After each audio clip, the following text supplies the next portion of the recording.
баскан изин Аскар Салымбеков өзү айтып берет. Бүгүн мейманым Аскар мырза, саламатсызбы? Саламатсыздар. Канча метр болуп тур агай башында? Теңирчилер да келип мынакей сыйынышат. Огунун учу бар экен. Ал жана Агай могу айтат экен го, санасы ар кандай чыга берет, мистика бар депчи. Ал сиз санап көргөн жоксуз? Санаган жок, сага коркуп. Классташ кыздарыбызды чакырсак коркуп барып жүрүшпөс. Бейнеталары кое бербейчи. Бу ата-энеңиздин очогу да? Гүлмира Сулаймановага үйлөндүм 5-курста. Бияка алып келдиңизби? Ушул стропилаларды биз билем, атам менен балыкчы шаарына барып жүктөп алып келгенбиз. Ошол жерде биздин дагы ата-бабаларыбыз, туугандарыбыз ушул жерге коюлган. Анан ат башынын жергесинен көп батырлар чыккан. Ошол чыгышкан жанында ушул аттын башы бар экен. Ушундай коюлуп тур да. Мактанып коён, ошол эгемендүү жылдардын ичинде ошол губернатор болуп 6 жыл эч ким иштеген эмес.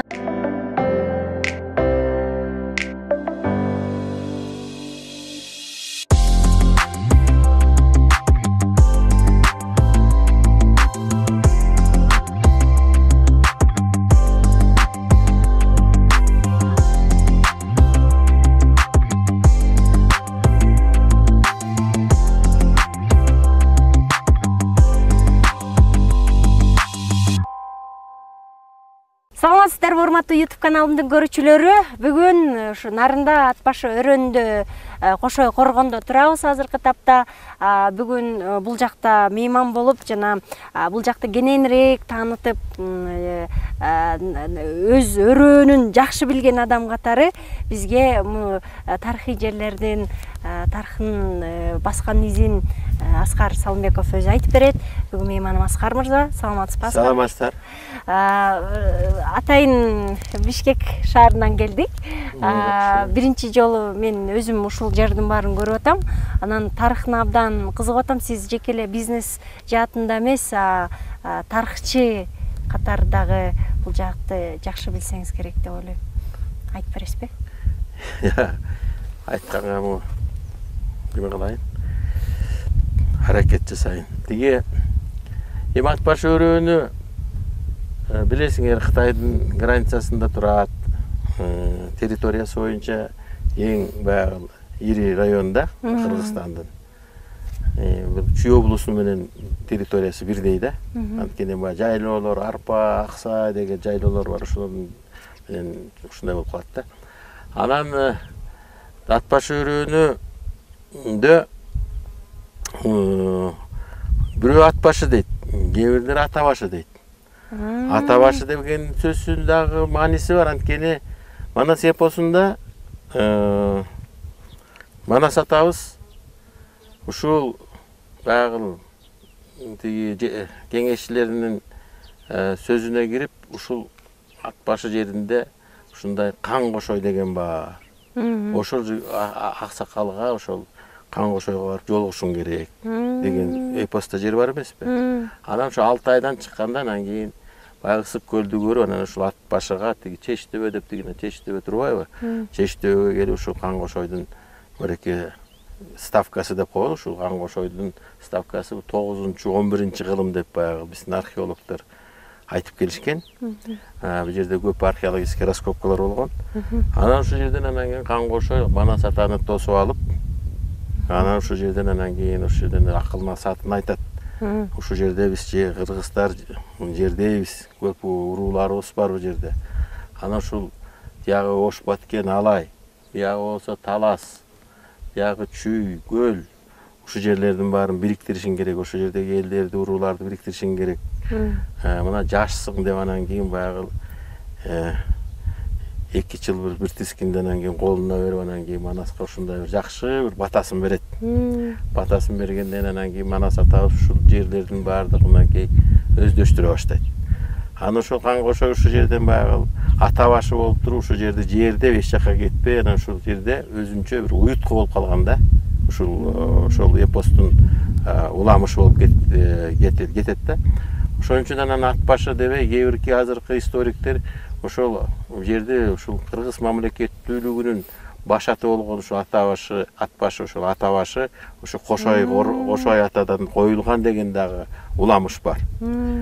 Экинчи уламыш ат башы дегени бул жерде Кытай, Кашкар, Анжиянга барып соода жасашчу да ушул жактагы эл. Ушул жактагы базарларга. Анан ушул жактан келип, ушул жерден бир соодагер жана ат башы суусун өтүп баратып, анан кийин аты ошол жерден өлүп калып, анан ошол аттын башын атты муустап, ошол башын ошол ошенге терекке илип койгон деген да уламыш бар. Эми ал ошондой дагы бир мурун ошентип айтылчу да, анан кийинки тарыхчылар жанагындай ата башы деген да сөздү айта баштады. Эми муну баягы баардык санжырады эле, баардык ушундай илимий эме болуш керек да, доказательстволор керек. Андай ушул илимий доказательстволорду азыркы ученый жана археологдор баардыгы иштеп, этнографтар таап аткан деген ойдобуз. Анан кийин ушул ат башы өрөөнүн дагы бир өзүнүн эмеси бар, өзгөчөлүгү. Өрөөн чоң, анан кийин бияктан батыштан да бир суу келип, кара коюң суусу келип, ошо Чеч-төбөнүн тиягынан ат башы суусу келип, анан кийин ушул жерден анан кошулушат да. Эки кошкондо ошо жанагындай тетигиндей ыйык Чеч-төбө пайда болуптур да. Анан ошол жерде чоң баягы Кыргыздын тагдырларын чечкен курултайлар ошол жерге өтүп жүргөн. Анын үстүнө чыксаңар мындай түз үстөлдүн үстүндө болгон түз жерде где-то бир 20-30-40 миң киши баткандай жер бар. Ошонун үстүнө чыгып Чеч-төбө деген. Анан келип азыр мына Кошой коргонго көп жылдан бери баягы Совет доорунда көп каралбайбы жерчи. Анан жердин баягы ортосунда баягы эспарсет айдап тигине мындай сугарып, анан могу дубалдар бар урай баштаган.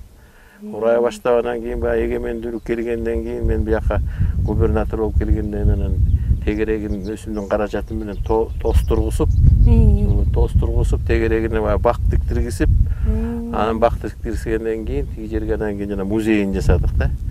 Музейин ошо археологический раскопкалардагы жана бүт экспонаттардын баарын таап, анан ошол жака койдук. Азыр барып көрөсүздөр. Анан ушундай бир азыр Кошой коргон мурун баягы унутулган жөнөкөй эле бир малгороо болуп калган да. Азыр эмеге кирип, жана туристический справочниктерге кирип, азыр эми туристтер мынакей Кытайга өткөн туристтер, Кыргызстанга келген туристтердин баары келип көрүп кетип атышат. Мурун Таш-Рабат эле бар эле да. Таш-Рабатка баратып мынакей Кошой коргонго келишет, же болбосо аяктан келечип киришет. Азыр мындай туура кылып аттырсаңар деп морекине реставрация жасайды деген дагы ойлорду айтылган. Кээ бирлер жасабагыла дейт, кээ бирлер жасагыла дейт. Канча метр болуптур агай башында? Буякта эми 495 метр тиягы, 495 метр уягы ошондой. Бийиктиги агай? Мунун бийиктигинде араба өтчү экен. Үстүндөчү. Эмне өтчү экен? Араба. Араба менен 4 атчанын кетип анан бурчтарында жанагындай коргогондо мунаралар болгон да, сакчылар турганчы. Сакчылар турган. Анан тиги тоо Кошойдун кара тоосу деген тоо. Ошол жерде Кошойдун анан тиги Чеч-төбөдөн баягы бири-бирине баягы эме бергендечи, баягы сигналдар бергенде. Тиги Чеч-төбөдөн от жакканда анан тиги Кошой коргонун үстүнө от жагылып баягы дагы бүт Кыргызстандын баягы чокулары менен ушундай баягы эме келеткандачы мындай опасность болгондочу. Коркунуч болон туулганда ошондой кылып анан кийин бири-бирине ошондой сигналдарды беришчү экен. Ошол жерден мындай үн чыгарып турса бияка уулуп турат экен. Кошойдун кара тоосу деп коет, ошо канча тетиги айлана канча бир 30 чакырымга, 30 ошо тоонун чокусунан. Анан ошентип анан тетиги бүт ошо Кыргызстан бүт ушундай сигналдар менен ушундай эме болчу экен да, бир коркунуч же болбосо баягы сүйүнчү кабар келгенде жакшы. Ай, муну мындай чеп кылып орнотуп алып анан ортосунда кыргыздар кирчү, а сыртынан буякта эми ставкасы да, кандын ставкасы да, бул жерде баягы өзүнчө баягы Кремльди баягы эметип койбойт, курчак. Бул жерде кандын эмеси баягы ордосу дейли, хан ордо. Бул жерде баягы бала бакырасы, тейлегендери бүт бар. Бул жерге жанагы водопроводный эмелер да бар экен. Баягы керамический, ошо водопроводто кирген экен ошо жылдары, ошо эстеги. Анан эми хан деген кандай болуш керек да, туурабы? Хан. Анан тегерегинде буякта бардыгы баягы тиги малын баккан, тейлеген ошол адамдардын баары ушул жака турчу да. А бул болсо чистый баягы кандын ставкасы. А мен ойлоп турмун, душмандардан коргонуп. Жок, анан Жок, анан кийин душман келгендечи. Душман келгенде могу жерде чоң дарбазалар. Анан баардыгы тегеректегинин баардыгы анан ушул жака кирип, анан кийин баягы коргонушат да. Баардыгы ошол чептердин баары ошондой болчу, функцияларычы. Баардыгы ошонун ичинде жашачу эмес. Анан баягы коркунуч келгенде баардыгы коргоно калчу. Ошон үчүн да коргон деген сөзү да ошондон го.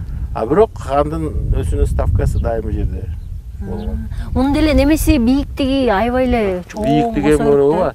Бийиктиги болгону менен дагы тиги сыртындагы чоң канал. Ал жерден баягы эме каналдын эме тереңдиги дагы бир 10-15 метр. 10-15 метр. Бул жерде тиги жерде көпүрөсү болгон. Анан ошол жерде ошо каналдын ордуну баягы чуңкур болуп калган, ошол жерге биз баягы дарак тигип салдык да азыр баягы. Мына азыр көрөсүңөр, жүрсөңөр. Сон. Азыр эми бул жерге келип сыйынгандар көп.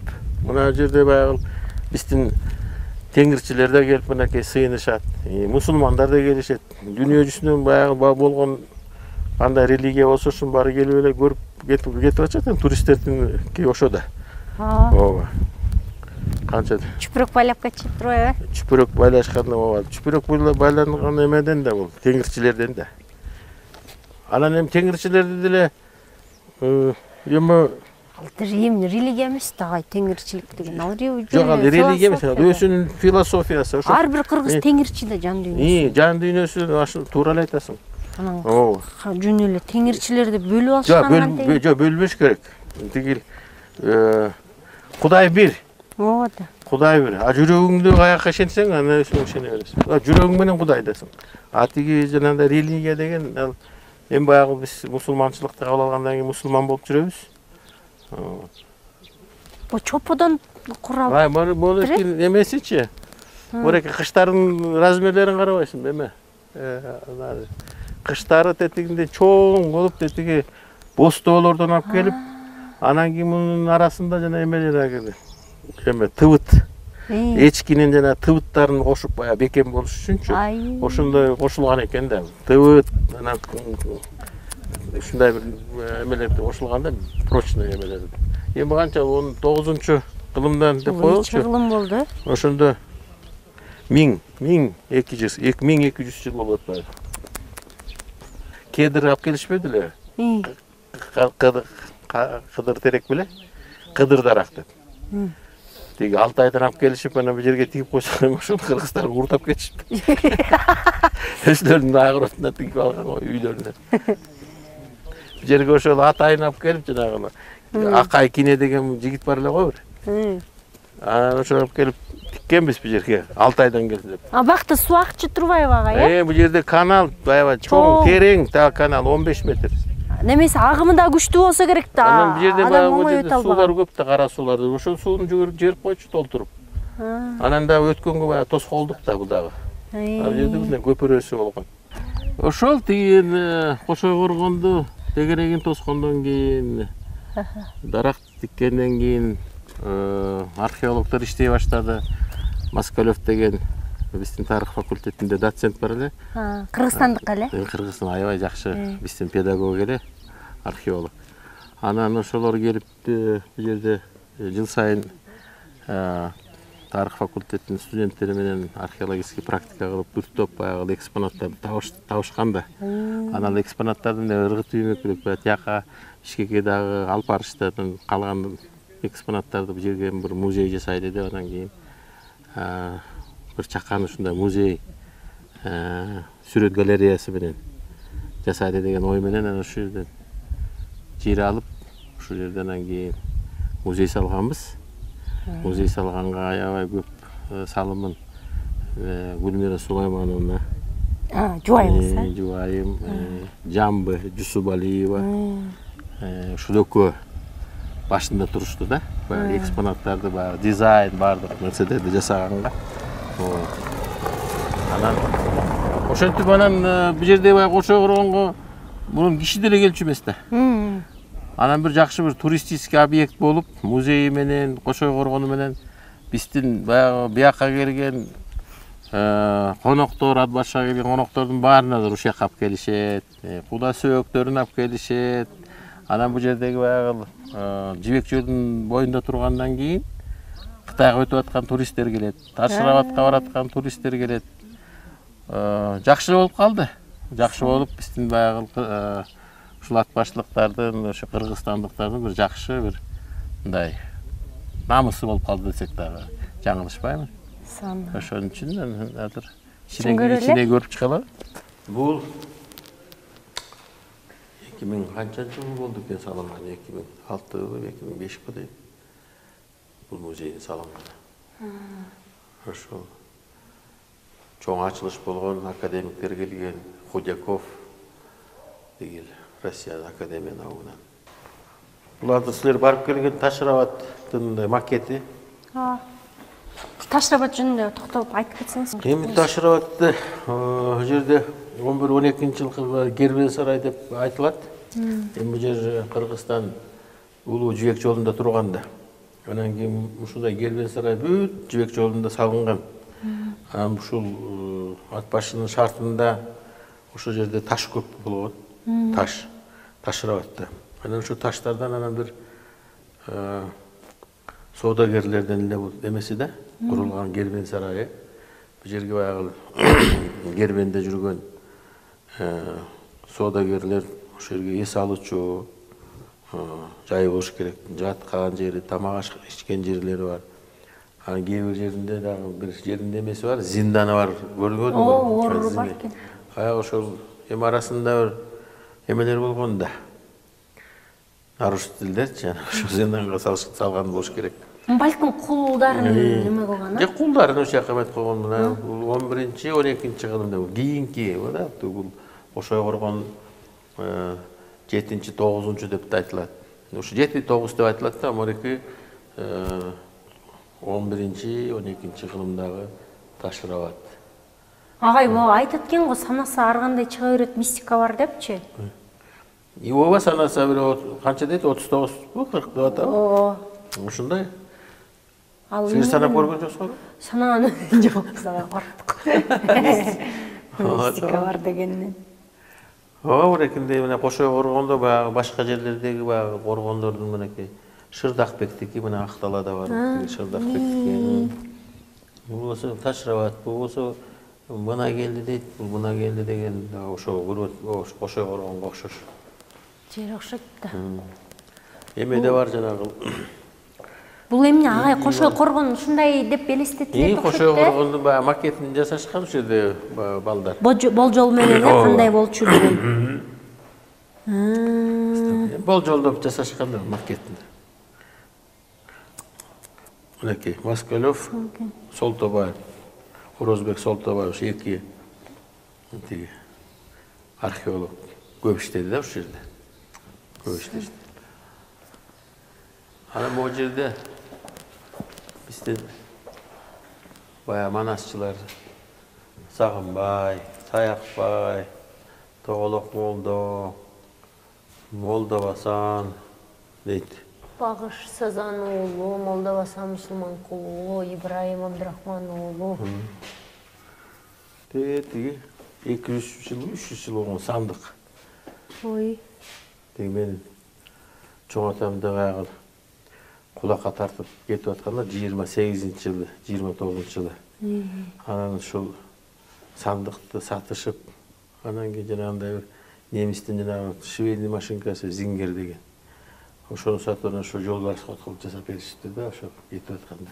Бул жерден ошо алып анан ошол кийин бир жакында эле бир 10 жыл мурун бир апабыз 90го чыккан.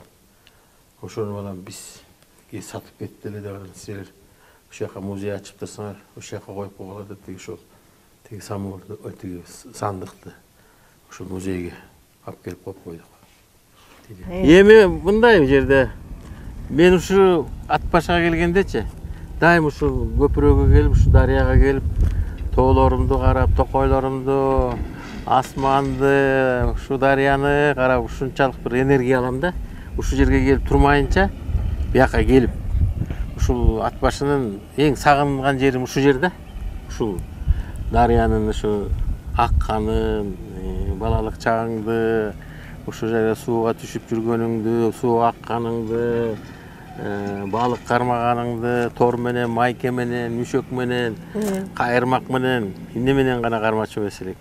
Тияктагы тоолорду карап, тоолорго тиги карагай черге чыгып, ал жерден карагат тергенибизде, ошол жерге барып эле ошол сүрөткө түшүп, ошол классташтар менен, өсүбүздүн айылдын балдары менен, тоого чыгып ошол жердин баардыгы, бүт коктулардын баардыгы бул жерде эмеде, шаркыратма, карагай чер, анан биз көбүнчө эмеге барчубуз. Үсүндө карагат тергеничи. Карагаттын сезону болгондо карагат терип, варенье жасап алчубуз кышкыга. Анан ушул көпүрөнү, мунун көпүрө жок болчу бул жерде. Буякта 10 айыл, суунун аркы өсүндөгү айылдар көпүрөдө эме менен айланчубуз тиги.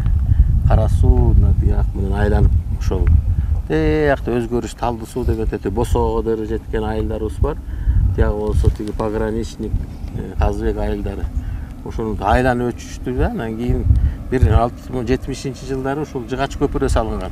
Эң узун Жыгач көпүрө деп 189 метр. Эң узун Кыргызстандагы деп салынып.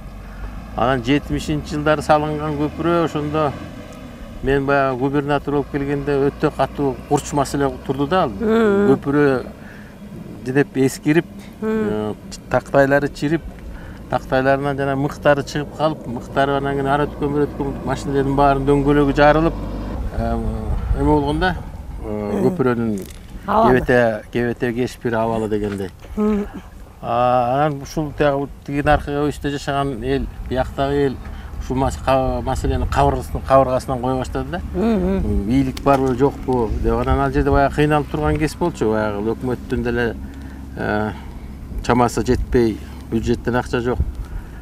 Анан кой деп киришели деп анан кийин баягы мен топту жарып берейин деп анан кийин баягында ошол 1 миллион сом которуп, Рөшүн Тагыстанбы? 1 миллион Оддордой ассоциациясынан 1 миллион сомду авангард стиль дегенден азыркы салып атпайбы үйлөрдү. Ошол жерде Калык Султанов деген жетекчиси бар эле.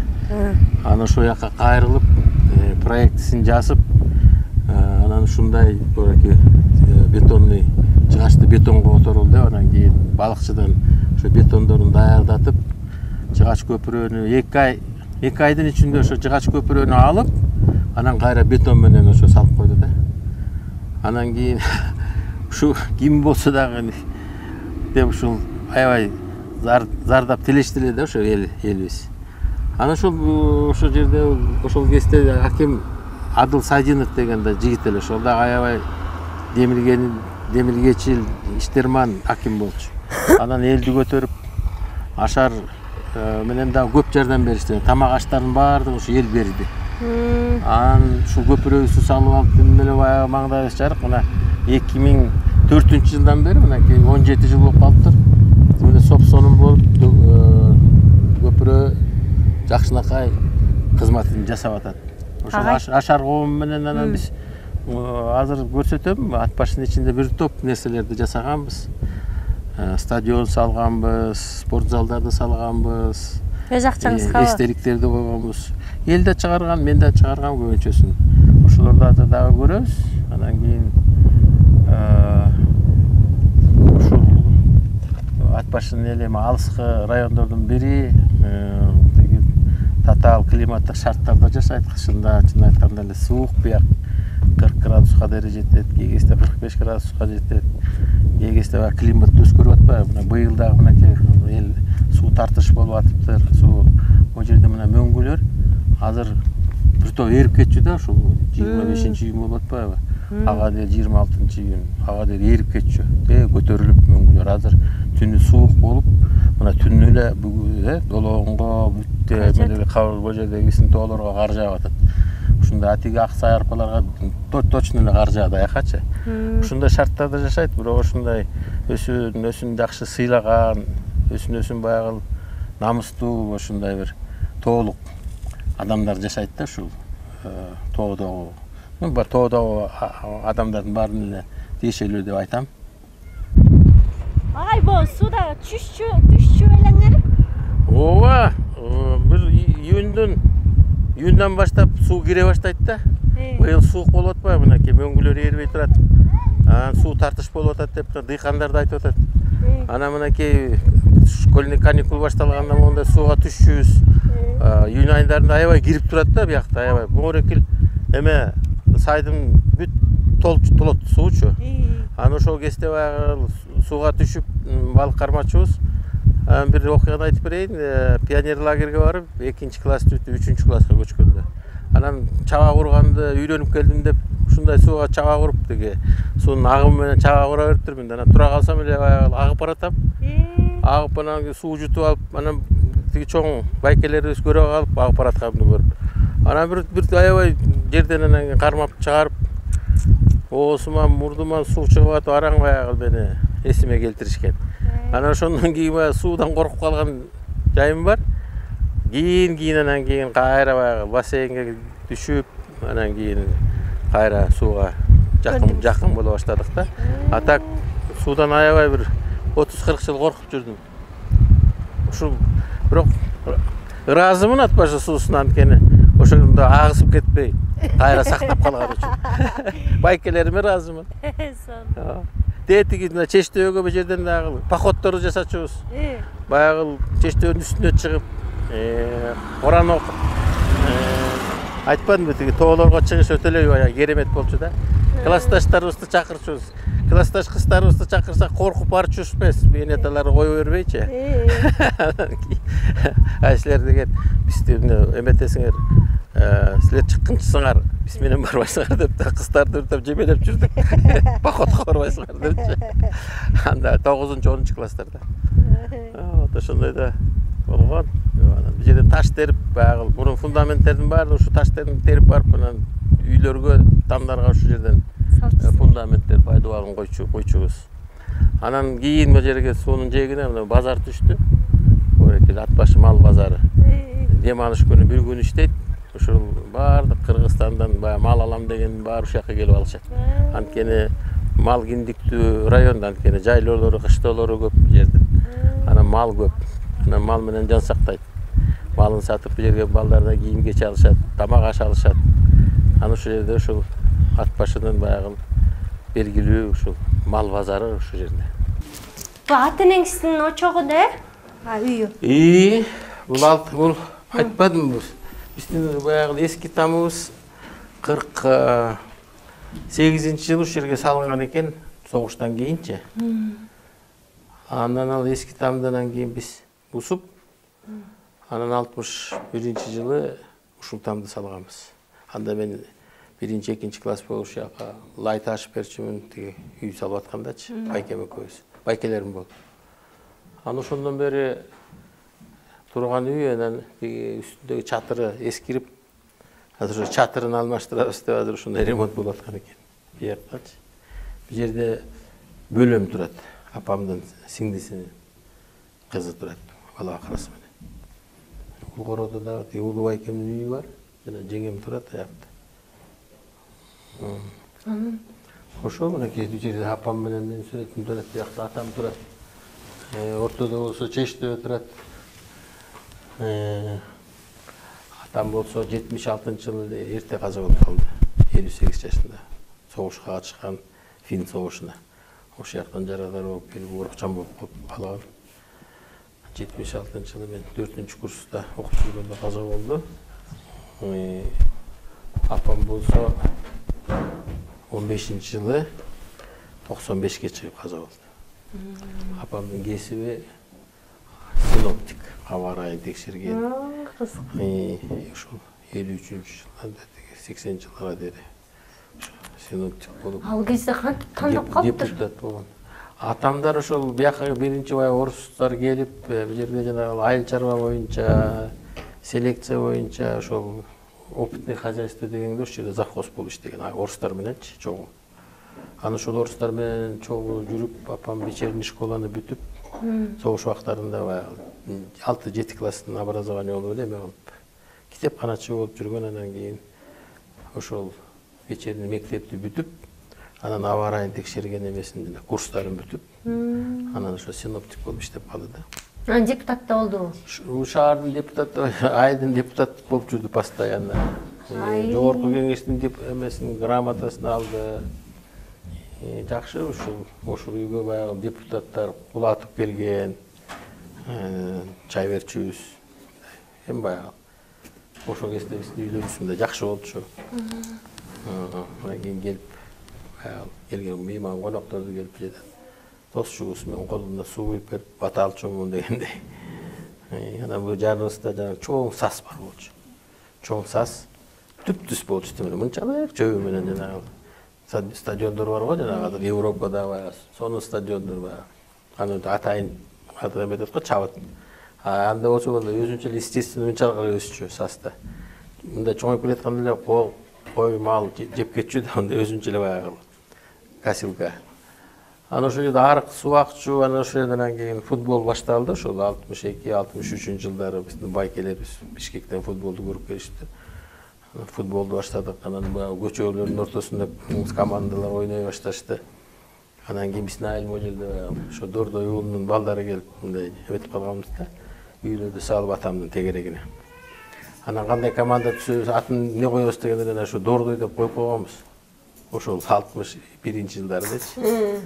Ошол футбол. Дордой бул чоң атаңыз, Чоң атам. Анан футбол командасы болуп эле ошентип жүргөнбүз. Анан кийин тиги Дордой базарын ачып атканда дагы анан базардын атын эмне коебуз дегенде Дордой деп коюп койдук. Анан кийин футболдун командабыз да Дордой болуп кетти. Ошол кезде бир жакшы асмандан бир жакшы энергия, жакшы Кудайдан бир батасы, көз карашы түшкөн окшойт Дордойго. Ошентип келе атабыз. Бул жерде баардык чоңоюп өстүк. Айыл бул жерде Кыргыз, Бишкекте, Батбашыда 2 мектеп бар болчу. Бирөө орус, бирөө кыргызча. Мен болсо орусча мектеп бүткөм. Агай, мындай ийгиликтүү, билимдүү энеден тарбия алыш кандай экен, агай? Эң жакшы, ушул апам чынын айтканда аябай ушул китепке аябай жакындатты да мени. Өсө китепти аябай окуп берчү. Анан кийин китеп менин акылым, китеп менин жакыным деген ошол жерде биринчи үйрөткөн. Илимдүү миңди жыгат, күчтүү бирди жыгат деген сөздөрдү. Анан ошол китеп менен жакындап өсүп баягы китепканага алып барып, анан кийин өсүп жастыргысы 1-класста. Анан китепти берип, жанагы китепканачы айткандай, мына 10 күнгө алып кетесиң, анан ушу китептеги болгон баарын келип айтып бересиң депчи. Китепканачы. Анан ал китепти окуп мен баарын жаттап, анан кийин бардым да 10 күнгө. Сурап да койгон жок баягы. Унутуп калтыр. Китепти алып эле кайра жыйып койду. Анан кайра башка китеп алып анан кийин кеттик ошо бойдон. Азыр ошо китепкананы жасап берген бул жерде. Атбашыдагычы, райондук библиотеканы. Аны ошол элдин баягы каалоосу менен ошол апамдын атындагы китепкана кылып койгонбуз. Ошол өсүп эле ошол Кудайдан ушундай сигнал келди го, ошол китепти жакшы көрөбүз, китепканачы болуп жүрүп, анан ошол китепкананы оңдоп бергиле, тигинтип бергиле деп биз барып жакшынакай оңдоп райондук китепкананы. Анан ошол апанын атына берели дешип баары депутаттар ошондой чечим чыгарып беришкен. А мектепти жакшы окудуңуз багай? Мектепти мен жакшы окудум. Мен анан китеп ошол анан гезиттер келчү. Советтик Кыргызстан, Ленинчил жаш, Известия, Правда, Советский спорт. Анан атам кечинде келип чарчап келгенде балам гезит окуп бер дечи. Анан баягы диктордой эле анан баягы баягы биринчи саясий баягы эмелерди окуп берчүмүн. Комсомол дегенде. Жок, комсомол жок, биринчи партия баягы. Хрущевдон баштагам мен. Анан Хрущев, анан Брежнев кетти, андан кийин башкалары кетти. Ошо жок, мектепте окуп жүргөндө Брежнев менен Хрущев болду. Ошолордун баягы ким менен жолугуп атат, кайсы жакта ким президент, кайсы ошонун баарын анан досторун эчтип келип баарын сурата берчү да мен. Кая тигинин биринчи секретары ким деп анан мен айтчумун, бул биринчи президент ким деп айтчумун. Ой деп анан кийин өзүнчө мындай политинформация болчу да. Политинформация болуп анан атам тим менен аябай мындай мактанып, мындай балам ушундай чоңоюп келатат дегендейчи. Анан кечинде ошо политинформация болчу дайым. Ушуну спортко анан өтүп кеттим. 4-чү газеталардын 4-чү бетинде спорт чыкчу да. Анан ошо спортту вообще бир калтырчу эмесмин. Радиодон да укчумун, телевизор чыккандан телевизордон да көрчүмүн. Спорт ушундай азыр деле да, эртең мененки спорттук жаңылыктарды укпасам баягы тамак ичпегенде курсагым ачкандай болуп турат да. Каякта кандай эмне болуп атканын. Анан мурун ошо гесит болчу да, гесит журналдар болчу. Азыркы жана интернетте чукуп отурушпайбы азыр? Бирөөнөн информация албай эле өзүлөр окуп алып атпайбы? Андан эмне гесит эле келчү. Анан кийин тиги эле ошол геситтерден маалымат алышчу. Анан атам жанагындай кулактын баласы деп билим жакшы берген эмес. Кулактын балдарын брак народу деп окутчу эмес. Баардык жанагы ошол коллективизациядан 37-жылкы репрессиялардын балдарын Чыңгыз Төрөкуловдун балдарын деле окутпай, тияка преследовать этип репрессия жасап жүрүшпөдү. Анан атам ошо 4 класс менен бирок ошо согушка барып, анан темир уста болуп, анан кийин баягы билип, анан ошо завхоз болуп жүрүп бул дүйнөдөн кетти. Анан деген 5 эркекпиз, анан мен кенжесимин. Тиги мектепте аябай коомдук иштерге жакшы катыштым. Спорттук иштерге, бүт жанагы вечерлерди болосуң, билесиң го? Вечер деп койчубуз бирок. Кечинде жанагындай викториналарды жасап, анан кийин аягында дискотека жасап, лотерейлерди жасап, ошондой нерсени бар. Эртең менен кеткен, кечинде эле келчүмүн мен мектептен. Бирок апама жардам берчүмүн, пол жуучумун, идишин жуучумун, коюн кайтарып берчүмүн кесүүдө, уюн кайтарып берчүмүн. Ушундай баягы айылдагы жашоо турмуштун баарын көрдүк. Кой айдачубуз, тиги чабандарга жардам берчүбүз да. Анан кийин ошол койду айдаганда бир 2-3 күн түнөп айдайсың да. Анан ошондо жардам сурайт. Балдарыңарды бергиле бар, койду айдашсын деп. Анан ошо койду айдап, кесүү болуп жүргөндөн анан эстейсиң да ошол өмүр бою ошо кой кайтарып каламбы деген ойго кетесиң деп, окуй деп, анан кийин кой жакшы окуш керек деген ойго келесиң. Демек ошондо азыр убакыт учуп эле атпайбы? ооба. Анан кийин кой кайтарып, уй кайтарып жүргөндө күн өтпөйт. Күн могу жерге токтуруп калат да, түштө келе берет, жылбайт. Анан кечинде өткө баягы дагы жылбайт да, ошо качан күн батат, качан үйгө жетесиң деген баягы. Азыр болсо учуп атпайбы убакыт? Ошондо баягы айрыкча ошондой эстерде эметесиң да. Университетке каяка тапшырдыңыз анан?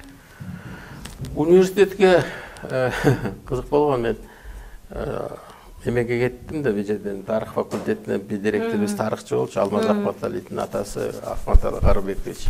А киши сен тарыхчы болосуң, ты Аскар далеко пойдешь деп айтчу да. Ошондо анан тарыхка тапшырам деп барсам эле Бишкекке агаларым айтат, ой эме тарыхчы болосуңбу, андан көрө мындай специальный салыш керек депчи. Анан кийин Давир Пирамаркем айтып калды, тиги тиш доктуру бол депчи. Анан экинчиси эме болду да, тиги технолог, тиги мясо молочный жагына депчи. Политехке тапшыргын деп. Бирөө мединского тапшыр дейт. Анан бул жерде орус мугалимибиз бар болчу, тиги орус тилинен.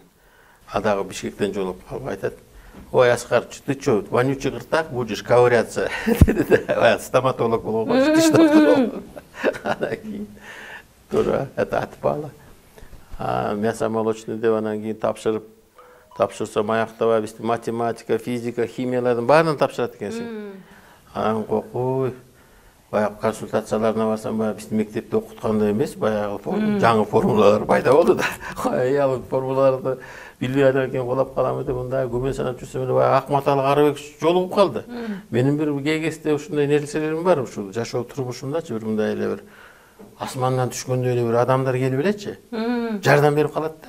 Аксын экен. Анан кийин 30 күнү, 31 күнү акыркы күн документтерди тапшыруу. Анан эле Акматалы Карыбекович агай кайка тапшырдың дейт, анан мен ушу политехке тапшырдым деп мен.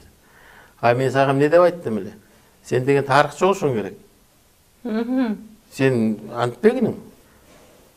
Деп анан ошол киши элечи ушинтип аябай строго айтып койду. Сен эмне антип аметип атасың деп. Анан кийин ушу көсөмдөй эле айтып турду кишичи. Анан ошол документтеримди кайра барып алдым тиги политехтен. Кайра келип тарых факультетине тапшырайын десем, уже документтерди кабыл албай калышыптыр. Кабыл албай калыптыр. Анан жерден талаада калып атам. Же политехтен жок, же тиги университетте жок. Анан жерден ответ секретарь бар экен, приемный комиссия. Ал жерге барып өңгүрөп ыйладым. Анан ошо Аттокуров деген профессор экен. Анан барып ыйлап демек алып койгулачы документин деди. Анан кийин алды ошол. Алганда эле 31-inde алды, анан кийин биринде кайра экзамен коюп коюп атпайбы. Тарыхтан. 31 анан бир эле күн болуп атат да подготовка. Но бирок мен тарыхты билчүмүн да. Ошон үчүн агайым айтып атат да, сен ошол жака барышың керек депчи. Анан кийин бар тапшырдым. Тапшырып суроолорду көп берди. Анан кийин ошо ал жерден 4 алдым. Берки орус тил эмеден сочинениеден 4 алдым. Орус тил устнадан эмеден кайсынан тапшырдым? Орус тил устныйдан алдым. Анан литературадан алдым. Ошол. Анан 1-5, 3-4 менен анан өтүп кеттим. Ошондо 100 бала алдым. Ошондо баары эле ошол кыйын окуган балдар өтүштү биздин курстачы. Мен айтып кетсем, мына Кубат Байбулов, Медет Садыркулов, Бакыт Бешимов, Чынара Жакыпова, Зайнидин Курманов, Абылбек Асанканов, Ира Оролбаева, дагы көп ушундай жакшы профессорлор бар азыр. Ошол балдар менен өтөн окудум. Окугандан кийин комсомолдук иштеп жүрдүм ошо. Анан кийин ошол бүткөндөн кийин ошо комсомолго кеттим. Гүлмира Сулаймановага үйлөндүм 5-курста. Бияка алып келдиңизби? Ошол жерге алып келгем. Жолук салып, көшөгө кылып ушул жактан кылды да? Ошол жерден көшөгө кылып. Анан бул жерде болду Абдрахман атабыз бар болчу, Молдоке. Ошо киши никебизди кыйды, өкүл атаны, боякта дагы бир атабыз бар болчу, 70-ке чыккан. Ошо атабызды өкүл ата кылышты. Ошону менен барып тиги Жоңаркы сельсоветине барып, никебиздин кагазыбызды алдык. Бул жерге бир мындай төлөө өткөрдүк туугандарга. Ал жерге барып, досторума мындай өзүнчө эле чогултуп эле үйлөндүк деп ошентип койдук. Анан апаңызга жактыбы келини? Кичүү кенже келини де көкүрөк күчүү болгон. Ооба, анан апам деле түшүндү да, биякта эки байкем биякта турушчу. Бир байкем болсо тиги Рысбек, Райымбектер жүрбөйбү, алар болсо тиги Талды суу деген жана 1-май колхоздо ветврач болчу. Райымбек, Рысбектер ошол жакта төрөлгөн, ошол жакта ветврач. Биякта бир байкем балчы болчу. Тиги Мамут байке болсо жерде РТСта, сельхозтехникада главный инженер болду, анан директор болуп иштеди. Ошол жерде турушчу, анан кийин биз тиякта туруп калдык. Квартираларда турдук, орустардын. Ошо балчы орустардын квартирасында турдук. Ал жерде жакшы мындай ушундай жакшы бир просторный комнатада, андай ушундай комната алышты, мен аябай жакшы болчу да. Анан ошентип үй алганга дейин 7 квартира алмаштырдык. Анткени бир айга киресиң, бир айга дейин жарым жылга киресиң, 1 жылга киргизет. Анан ошентип жүрөн үй алып калдык. Комсомолда иштеп жүрүп, ЦК комсомолда иштеп. Ал жерде 20 жыл турдук, 20 жылдан кийин мен ошондон комсомолдон эмеге кеттик. Спортко кеттик, спорттон бизнеске кеттик. Агай, сиз мамлекет кызматкери да болдуңуз, бизнесмен да, кайсынысы жакшы экен, кайсынысы жакын экен сизге?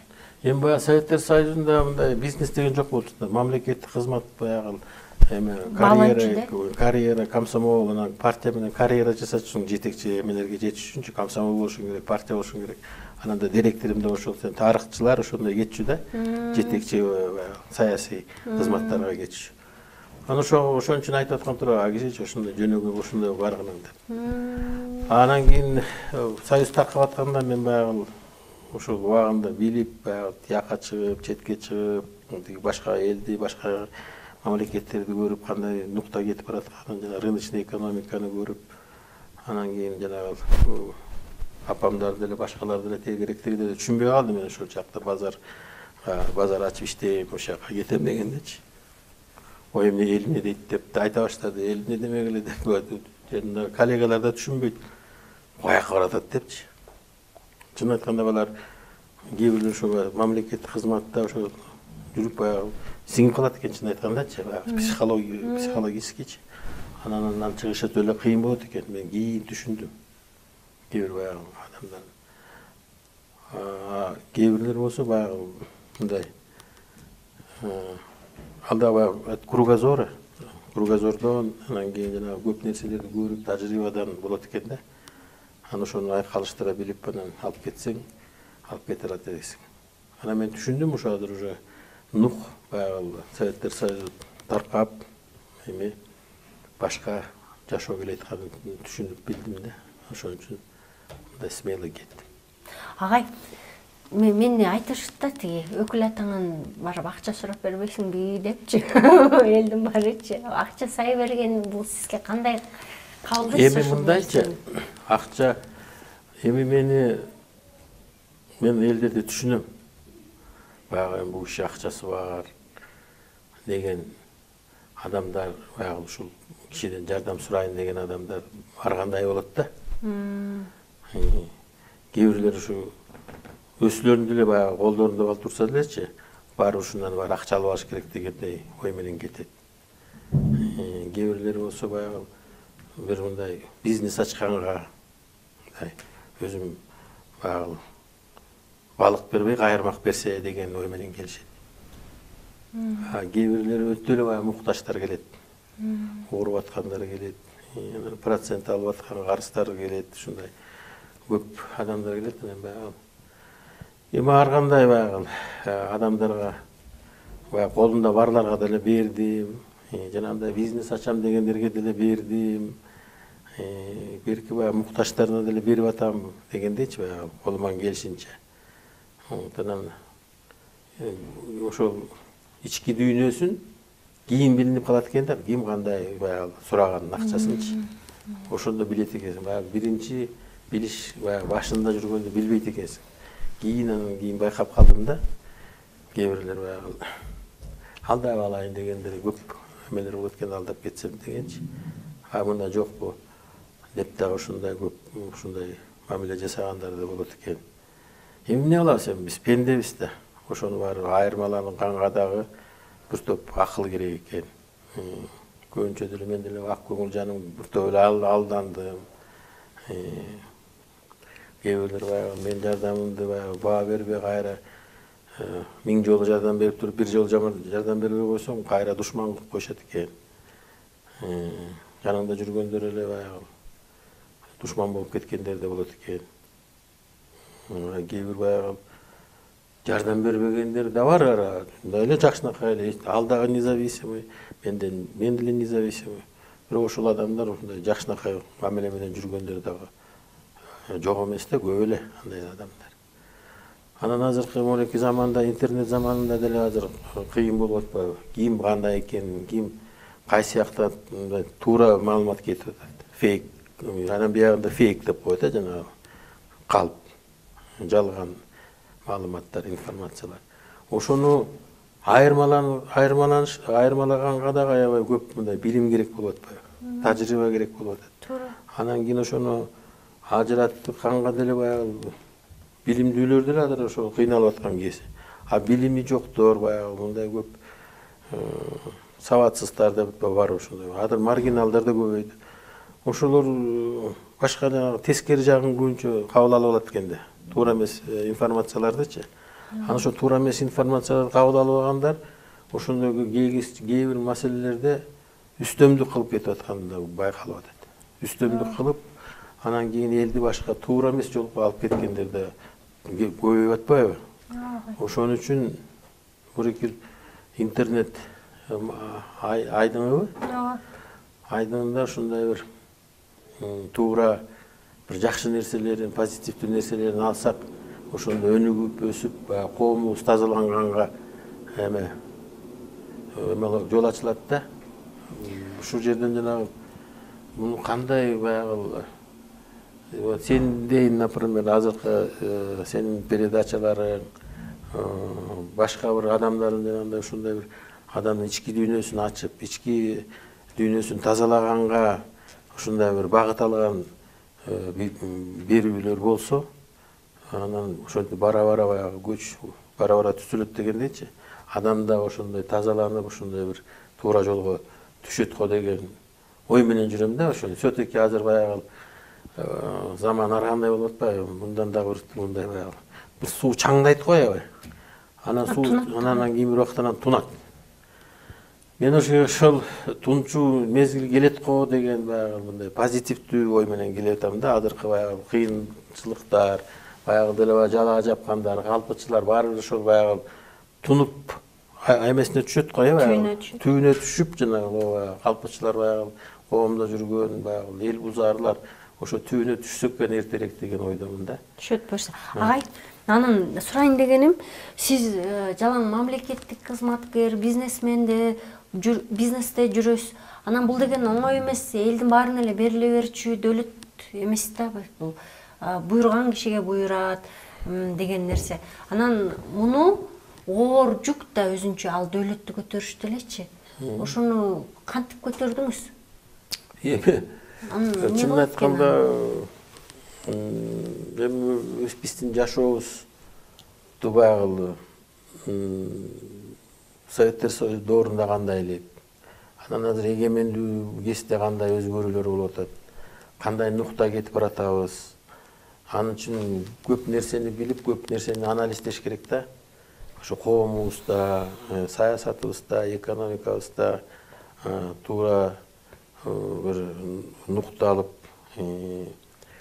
көп эле баягы мен бизнесте жүргөндөн кийин баягы саясатташпай бизнесмен бизнесин билсе, саясатчы баягы саясатты туура жүргүзсө, баягы аял өз ордун билсе, эркек өз ордун билсе дегендей бир баардыгынын өзүнүн ордун билгенге мен аракеттенем да. Ошол мен бизнесмен катары ошол анализдеп жанагындай бир өтө саясатташып, анан кийин жанагы бирөөлөргө сын тагып же болбосо жамандап, бул эми баягы бизнесте жүргөндөн кийин өзүңдүн ишиңди баягы так билип, өзүңдүн баягы бирөөгө залакаңды тийгизбей, бирөөнү баягы жамандабай, өзүңдүн ишиңди так алып бара берсең, мен ойлойм ошол нерсе анан дагы көп эмелер керек, касиеттер. Ал үчүн баягы бизнесте болуп аткандан кийин прибыль аласың, прибыльдан кийин эмелер бизнес көбөйө баштайт. Бизнес көбөйө баштаганда биз баягы социалисттик идеология менен жашаган адамдар ой бул байып баратат, бул спекулянт болуп кетти, анан тигинтип кетти, минтип кетти деген сөздөр эчийт да, туурабы? Анан ошол нерсени дагы баягы бизде Советтер Союзунан кийин, советтик психологиядан кийин деле бай болуш өтө эле кыйын нерсе экен. Баягы андай нерсени көп түшүнбөгөн байлар, мындай болгон байларды революция жасап биз кубалаганбыз деп келбедик, бирок социалдык буржуазный революцияны өткөрдүк, тигинтик өткөрдүк, социалисттик революцияны өткөрдүк деп. Анан ошон үчүн кандай бир мамиле жасаш керек? Ошон үчүн өтө эле баягы атырылып, алдыга чыгып, баягы манчыркап, көп өзүңдү май баспаш керек экенин да түшүнөсүң да. Ошон үчүн баягы жөнөкөй, баягы элге карапайым элге каралашкан, социалдык проектлерди жасаган, баягы биздин көп эле тармактар кыйын болуп, билесиң да. Жакырчылык басып жүрдү баягы эгемендик башталганда. Көп жанагы социалдык объектилер талкаланып калды, туурабы мынакей. Жанагы религиябыз деле мынакей, динибиз делечи, мечиттердин баары талкаланган. Ар бир айылда жок дегенде бир мечит жок болгон айылдар да болгон, билесиң да, кара кулпу кайтартуучу. Анан ошондой баягы ушундай нерселерге биз көңүл буруп келе атабыз. Мына, например, ошол эле динибизди алалы, динибизди алганда биз жүздөгөн деп айтсам жаңылышпаймын, баягы мечиттерди баягы спонсорлор келип салып берип атпадыбы? Ошо спонсорлордун баягы элдин жыйымында болот да, үлүшү болуш керек. Ошол айылдардын үлүштөрүн бир 100дөй айылдын үлүштөрүн биз кошуп бердик да. Элим жардамыбыз болсун, ошо мечит салынып атыптыр деп. Өзүбүз дагы бир 10 мечит, 4 медресе салдык. Ошол менен биз баягындай эле баягы өтө эле фундаменталист, баягы ушунчалык отто баш менен кирип кеткен адамдарды тарбиялайлы деген жокпуз. Мамлекеттик иштерге киришкен, же болбосо саясатка киришкен. Биз ошол мечит курулуп аткан жерге баардык жерден Кудайдын жолуна түшөлү. Кудайга жакын бололу. Тобо дейли. Кудай деп баягы Кудай бизге кандай жол көрсөтсө, баягы жакшы иштерге, жакшы иштер менен алек бололу деген ниет мененчи. Жанагындай арак ичмей, же болбосо жанагындай башка нерселерден, наркотиктик немелерден алысыраак болуп, Кудайга жакындайлы деген ошон үчүн ошол жаштарга, ошол жерге айылдагы элдерге ошентип мечиттерди салынып атканда мен ошентип айтам да. Өсүнчө иман кирсин жүрөгүбүзгө деген нерсе боюнча, дин боюнча. Анан динге мындай ошол дин менен жүргөн адамдарга мындай жакынбыз. Спорт менен жүрөбүз, спортсмендерди көбөйдү билесиң да. Кээ бир мына жаштарыбыз же спортко кетип атат, же динге кетип атат, же болбосо тиги башка жанагы жолдор менен наркотикке кетип атат, жака. Ошолорду тарталы деп мына спорт менен жүрүп атабыз. Анан жанагы кино көрүү баягы маданият мынакей биз Кыргызстанда көтөрүп койдук, синематика кинолорду барып, жакшынакай үйлөр менен бала бакра менен барып, жакшынакай жанагы эмесин жүгөрүнүн эмесин тамактарын лимонадтарды ичип, жакшынакай маданияттуу ошондой кино көрүүнүн маданиятын көтөрдүк деп ойлойм. Культура боюнча мына музейлерди салып бердик, искусство галереяларын, жанагындай биздин таланттарды колдоп, намысты биздин Кыргыздын намысын колдоп аткан адамдарды. Көкбөрү деген оюнду дагы ошол балдар менен көкбөрүчүлөр менен болот. Шамшиев,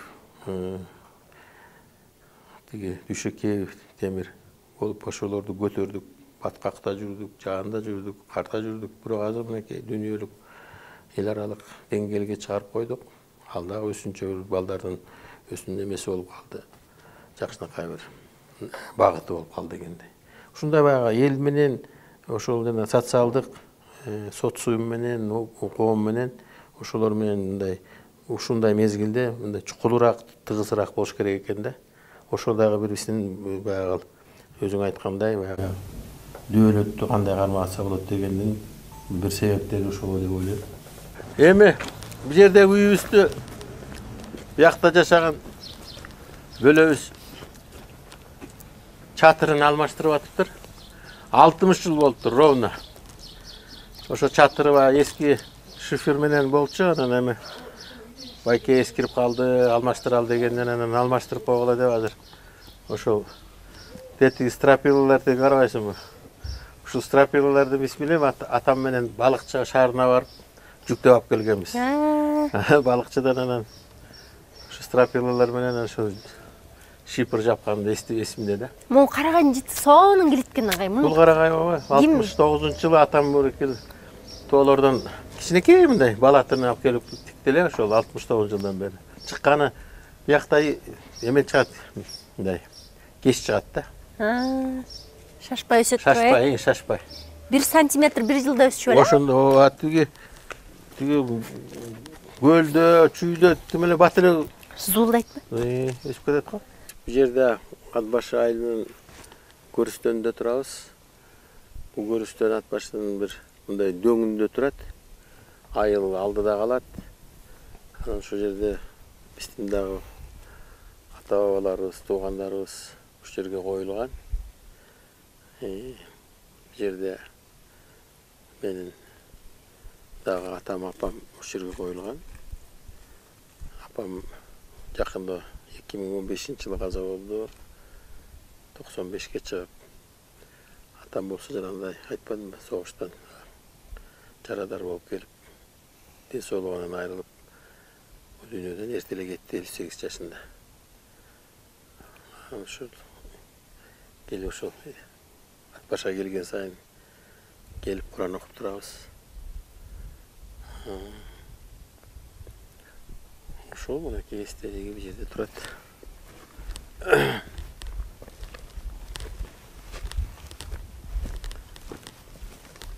Тетиги Чештөбөдө той өткөргөндөр кырсыктайт деп айтылат го. Ошондой болуптур, ооба. Мен баягы Бишкекте болуп калган кезде ушу той өткөрүлүп, ат чабышта аттар, ошол чабармандар, чабандестер ошол каза болуп, анан ошондон кийин өткөрбөй калышты. 2 жолу өткөрүп, ошондой кырсыктар болгондон кийин анан той өткөргөн жер баякта Булаң баш деген жер бар, ошол жакта өткөрүлөт. О жерде жакшы бир эме бар да, чоку, тегирмен деген. Булут басып көрүнбөй калат экен. Ушулар эми канча десек, 6000 тегерегиндеги чокулар.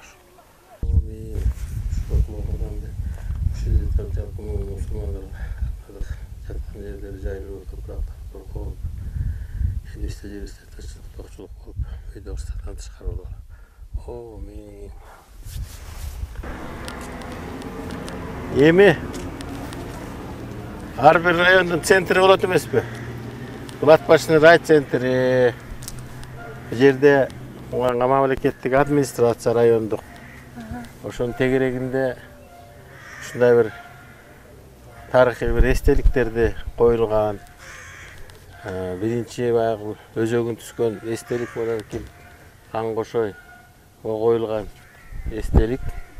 Анткени кан кошой менен биз Кыргызстан ат баштыктар мактанабыз. Ушу кан кошой ушул мамлекеттүүлүктүн ушул өзөгүн түскөн каныбыз деген ушундай бир сыймыгыбыз бар. Ошону биз жерге коюп бир губернатор болуп жүргөн койдурганбыз. Анан ат башынын жергесинен көп батырлар чыккан. Кийинки баягы Ажыбек Батыр, таланттуу адамдар көп чыккан. Советтер Союзунун 2 герой баатыры Тайыр Асанов, Анварбек Чортеков мына ат башынан чыккан. Таланттуу адамдардын баарын айтпай отурайын, эми Жумамүдүн Шералиевди деле айтайын, Калыбек Тагаев деген кийинки мына жаштардан көп чыгып атат. Казыбек Казалчы, ушундай адамдарыбыз менен сыймыктанабыз. Геройлор, эмгектин геройлору көп. Мындай намыстуу эл бул жерде жашайт дегендей. Жерде эски кинотеатрды оңдоп, азыр жакшынакай кинотеатр болуп калды. Эски райком. Жакшы, бара-бара мынакей жашоо турмуш оңолуп баратат десек. Жаңылышпайм. Эл жакшы деле турат. Баягы эл баягы иштеген, аракеттенген адамдардын баягы жашоо турмушу оңолуп эле баратат. Анан кийин баягы кээ бир баягы жашоонун кыйын эмесине дал келип калган адамдар бар. Жалкоолор бар. Кээ бир туура эмес жолго чыгып алгандар бар. Ошолор, конечно, баягы кыйналып атканы сезилет. Бирок жакшыга жанашыш керек да, жакшы нерселерге. Ниетибизди ошо тазаланганга, ниетибизди жакшы бир иштерге, кыймыл аракеттерге жумшасак, мен ойлойм, Кыргызстан ушундай жерде жашап, көчө мынакей орустан келген делегация айтып атпайбы? Бардыгы бар дейт. Таблица Менделеева бүт бардык элементтери бар. Эми Кудайдын эле баягы чын айтканда баягы дачасы ушул жерден кийин баягы жакыр жашайм деп айтканга баягы уят дегендей эле айтты. Анан ошондо бир ушул уят бир намыстанып дегендей бардыгыбыз билеги сүтүрүп алып аракетти жасашыбыз керек. Силер мынакей жакшы мынакей группаңар, чыгармачылык группаңар ушул элди мүнөзүн, элдин ички дүйнөсүн башкача жакшы нукка, позитивдүү нукка буралы деген аракеттер менен жүрүп атасыңар. Көп нерселерди түшүндүрүп берип атасыңар элге, журтка. Анан ошондой болуп ар бирибиз өзүбүз өзүбүздү оңоп, өзүбүздү түзөп, өзүбүздү тазаланып, анан башкалардан анан кийин эметсек, эме кылат го, баягы бирөөбүз бизде кеңеш бергендер деле көп да. Анан өзүбүздү карабай элечи. Өзүбүз кандай болдук, тазаландыкпы, тазаланган жокпузбу, кандай болуп атабыз дегендей. Эми баягы телегей тегиз адам жок. Бирок баягы ошо азыркы шартка жараша баягы азыр кыйналып аткан кесипке жараша ошол кыйынчылыктардан кандай чыгабыз? Экономикалык кыйынчылыктардан, нравалык, баягы духовный жагынан кандай жаңырабыз? Жакшы жагына, позитивдүү жагына деген бардыгыбыз ошол ой менен жүрсөк, мен ойлойм оңолобуз деген. Жакшы баягы туура жолго түшөбүз, ыйман жолуна түшөбүз деген ойдомун да. Агай. 12-жылы Лондондо Олимпиада болду. Ошол Лондондо Олимпиадада болгондо менин досум бар, бурят скульптор Дашин Намдаков деген. Анан ал айткан, Лондонго барганда тиги гайд паркта Чыңгыз хандын эстелигин койдум депчи, барып көрүп коюңуз деп. Анан макул деп анан кийин эле гайд паркка бардым Лондондо, Олимпиада убагында. Барсам, Чыңгыз хандын эстелиги бар экен, Дашин Намдаковдун. Анан ал жерден баягы делегация менен сүрөткө түшүп, анан Олимпиада барганбыз. Анан ошол Чыңгыз хан жанында ушул аттын башы бар экен. Ушундай коюлуп тур да, мэр, Лондондун мэри. Прям тумшугу мененби? Ушундай тумшугу эле, ушундай копия. Бул деген копия да. Анан мен тиги Шаки Шаршенбек Абдыкеримовду, аны ошол жакта биздин дагы карындашыбыз бар, Мария деген. Марияны чакырдым мен. Ай, Лондондо ат башы бар экен депчи. Анан эмне ат башы? Келгилечи деп көрөсүңөр дедим да. Анан эмне ат башы деп эле келишти. Мына ат башыны бияка коюп коюптур дедим да. Анан ой, сонун болгон турбайбы деп ана жерден сүрөткө түшө баштадык. Сүрөткө түшүп, анан ошол жерден ой келди. Тиги Шаки экөө сүйлөшүп, ушундай башты ат башыга коюп коюш керек экен деп. Анан кийин ошол ой менен келип, анан кийин бул жерде бизде Жолдош деген жакшы скульптор бала бар, ушул ат башылык. Көп баягы тиги геройлорубуздун да скульптураларын жасайт, тиги Кошой атабыздыкын, тиги Ажыбек нарындагы көп эстеликтерди койду да. Анан ошо заказ берип, анан Шаки бул жерден финансировать этип берди. Анан бул жерге койдук. Коюп, анан бул жерде баягы бул башты коюп койгондон кийин баягы эмелер да башталбады баягы. Бул эмне кесилген башты коюп койдуңар деген чоң баягы критикалар башталды. Анан ал критикаларды башталгандан анан биз жана художниктерди, художественный жана критиктерди баягы чогултуп бул жерге келип, элге чоң жыйын жасадык. Анан ошолор баягы түшүндүрүп берди да, бул деген баягы художественный образ, бул деген ат деген бул жерде суу ичип аткан бул баш депчи. Бул деген эмеден, бул булуттан, асмандан келеткан бул деген чоң тулпар. Бул деген кут. Бул деген кесилген. Аттын башы мындай эмеден тиги жеринен кесилбейт, аттын башы мындай мойнунан кесилет да. Анан мындай аттын башы кесилбейт. Бул деген суу ичип аткан ат. Тиги булуттан башы чыгып да, асмандан түшкөн. Ат башыга келип кут түшүп атат дегенде элдин баарынан кайра кол чабышып, анан ошондон кийин эми бүт ат башыга келген конок меймандардын баары келип ушул сүрөткө түшүшөт. Сүрөткө түшүшөт, бүт баары аябай популярный болуп калды бул жер. Вот ошондук ушул идея ишке ашып, ат башы болуп, ат башы болуп, жана мен айтпадымбы, ата башы деп да айтылып жүрөт. Ата башы деп биз Кан Кошойду айтабыз. Аттын башы десе мына аттын башында коюп койдук. Кандай кааласа ошондой. Ушул немеси жакшы экен, жанагы асмандан кут түшүп, анан бияктан суу ичип атат деген мааниси сонун экен. Аны ошо жана аттын башын кесип коюп койгон дегенде мен деле дегем агай. Асан Турсункуловчу. Асан Турсункулов келип анан ушундай кылып түшүндүрүп бербедиби? Урматтуу достор, биз азыр Нарын шаарындабыз жана Нарындын борборундабыз. Бул жакта Турдакун Усубалиевдин эстелиги турат. 100 жылдын арата сиз салдыңызбы? Ооба, Турдакун Усубалиевич биздин залкарларыбыздын бири 25 жыл мынакей Кыргызстанды башкарып, кандай гана көп иштерди жасаганы баары эл билет. Эл бүгө Бишкекте болобу, Кыргызстандын 4 бурчуна тең аябай айыл чарбасында болобу, өнөр жайында болобу, маданиятында бүт баардыгында ушундай сонун салып кеткен нерселер калып турбайбы азыркыга дейричи. Андан кийин бай 30 жылдын ичинде көптөн эчтеке салган жокпуз чынын айтканда. Мен мына ушул Нарын шаарына 6 жыл иштедим. Облустук губернатор болуп. Бир мактанып коеюн, ошол эгемендүү жылдардын ичинде ошол губернатор болуп 6 жыл эч ким иштеген эмес. Ошол анан кийин узак. Бардык мен 6 жыл иштегенде башка облустарда бир 6 жолу алмашып кеткен болду да губернаторлор.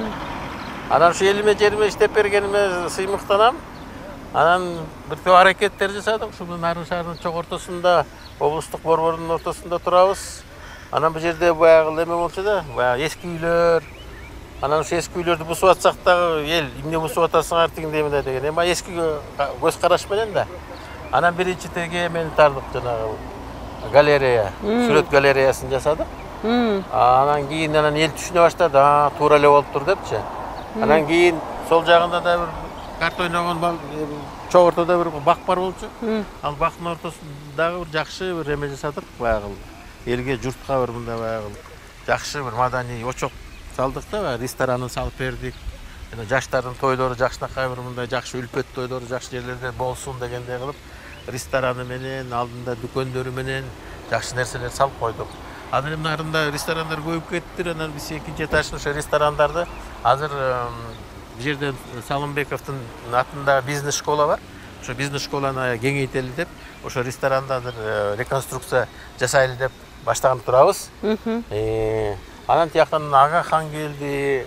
Агахандан кийин мына жерде мына Жумабүдүн Шералиев атындагы музыкалык мектеп салынды. Ошентип мынакей Нарын шаарыбыздын ортосу жакшынакай мындай өзгөрүлүп турганын мынакей өзүңөр көрүп турасыңар. Тиягында фонтандар болуп атат. Бул жерде мынакей биздин ушундай коомдук жана мамлекеттик ишмер Турдакул Суаличке өзүмдүн каражатыма ушул эстеликти орноттум. Сыймыктанам. Бул адам менен, ушундай адамдар менен сыймыктансак, ушундай адамдардан үлгү алсак, эң эле сонун болот эле бул иштей. Канча баягы жаратман иштерди жасаган. Бул галереяны да каражатыңызга салдыңызбы? Ооба, азыр частный галерея ошо галереянын ичинде. Сиз Кыргызстандын баарын эле мындай салсаңыз кандай болот? Салып эле жүрбөйбүз депчи. Баягы облустук борборлордо Салымбековдун бизнес школалары иштеп атат. Бизнес. Бизнес. Азыр жаштарды ошо бизнеске үйрөтпөсөк болбойт. Финансовый грамотность, ораторское искусство. Вакытты кандай туура пайдалануу керек деген көп. Жанагы ментальная арифметика, ментальная математика дегендер чыкты. Ошолорду үйрөтсөк эң эле жакшы болбойт беле. Ошондой биз аракетибизди жасап атабыз. Мореки галереяны салганда мен тиги жерде иштеп, анан обедке барчумун тиги жерге. Анан обедке барсам, о жерден бир 2 студент келетиптир. Анан агай деп мени тааныйт да. Сизге рахмат, ушундай галереяны салып турсуз десем. Эмне болду? Кандай таасир калтырды десем, айтат. Тияка кирсек дейт, ушунчалык баягы дүйнөдөгү баягы эң кооз, сонун баягы эмелерге баттык дейт да дүйнөгө. Дүйнө жүзүн баягы ички дүйнө ушундай жарык болуп чыктык.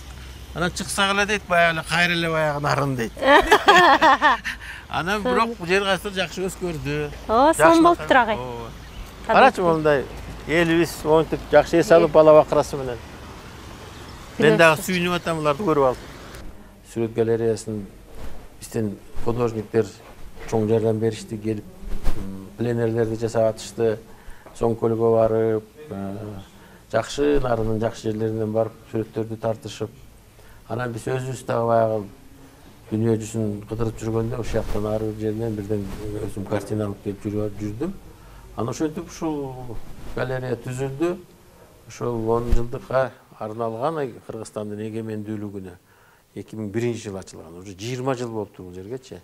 Ушул жерде баягы биздин элибиздин бир мындай өсүнчө бир духовный бир жакшы бир байлык болду деп эсептейм. Бардык облустарда жок мындай. Ошол облустан келген адамдар суктанышат. Ушу Нарында бар деп. Өткөн бери өткөн туристтер дагы жакшы баа берип, сүйүнүп кетип атышат. Бул маданий бир очок болуп калды. Кыргызстандын дагы, Нарын шаарынын дагы, Нарын облусунун тургундарына. Сонун агай. Кыдыралы. Эми кыдыралы. Мунарикил Калмык Санжиев, Калмыкиядан алып келген. Тиги Байтерек Адыл деген биздин художник. Морекил болсо, бул Кытайдын эмеден келген, Кашкардан келген сүрөт.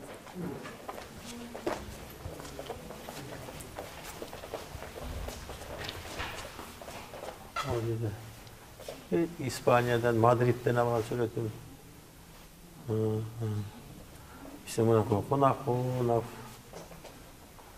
Вьетнамдан алган, Ханойдон алган сүрөт. Жол Булак деген нарындык сүрөтчү, жакшы таланттуу. Бул болсо биздин Юристанбек Шыгаевдин мынакей сүрөтү.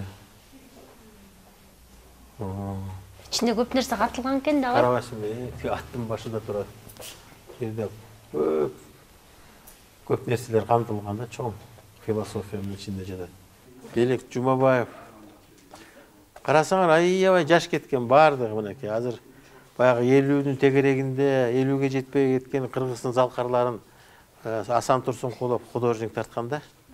Азыр ушул портретный галерея деп 60-тан ашык портретти азыр көрүп чыгабыз. Ана Белек Жумабаев деген Манаска берип жардамды сүйөмеси менен улар менен. Адыл Сайдинов деп жана ат башынын көпүрөсүн чуркап жүрүп салдырган жигит ушул аким болуп 55 2006 ошондо канчага чыгып атат?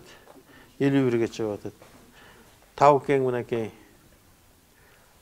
Тау деген карачы кандай сүрөттө Асан Турсункулов тарткан сүрөттөр кандай. Бул кадимки Мелис Эшимканов 62 11 48 жашында. Баяктан акыркы морекке сүрөттөр илинде да Келмирбек Иманалиев. Мына бул канчага чыгып атат Келмирбек Иманалиев? 22 20 42. Зайра Гажиматов канча жерде анакей? 24 20 44. Уланбек Эгизбаев билесиңер бул байкуш. Канчага чыгыптыр? 10 28 экен. Майраны билесиңер да. Силердин жеңеңер, э? Урматтуу достор, бүгүн керели кечке ат башыда болдук, нарын жергесинде болдук. Ушундай сонун меймандостугун көрдүк. Көп кызыктуу нерселер силерге маалыматтарды жеткире алдык деген ойдобуз. Ошондой эле Аскар мырзанын дагы жан дүйнөсүн анча-мынча болсо да уч-бучугун ачып калдык. Бирок Аскар мырза бул деген кең аалам. Аны казыш үчүн дагы көп убакыт керектелет. Сизге рахмат. Рахмат. Аябай сонун болду агам. Рахмат. Ыраазымын сизге. Силерге да чоң ыраазычылык. Ат башы элинин атынан, өзүмдүн атынан. Рахмат сизге. Урматтуу YouTube каналынын көрүүчүлөрү, эфирибиз жакты деп ойлойм. Комментарийге сөзсүз оюңуздарды, пикириңиздерди калтырыңыздар. Ошондой эле каналыбызга катталыңыздар. Кайрадан көрүшкөнчө сак саламатта аман туруңуздар.